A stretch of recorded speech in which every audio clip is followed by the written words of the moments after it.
Neymar est devenu le meilleur buteur de l'histoire de la sélection brésilienne en dépassant Pelé, 9 mois après l'avoir égalé au Qatar.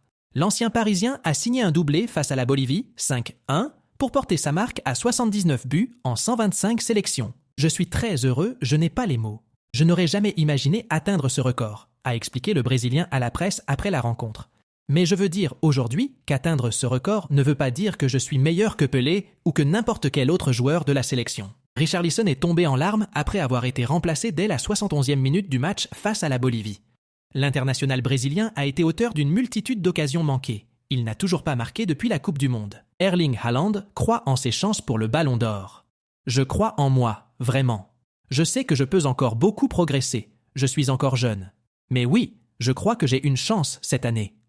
Verdict le 30 octobre prochain pour connaître l'identité du prochain vainqueur du Ballon d'Or. Lamine Yamal est entré en jeu hier contre la Géorgie, décrochant ainsi 2 records avec l'équipe nationale espagnole.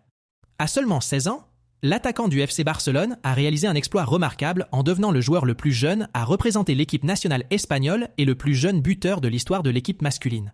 Le Paris Saint-Germain devrait officialiser 2 départs de taille dans les prochaines heures.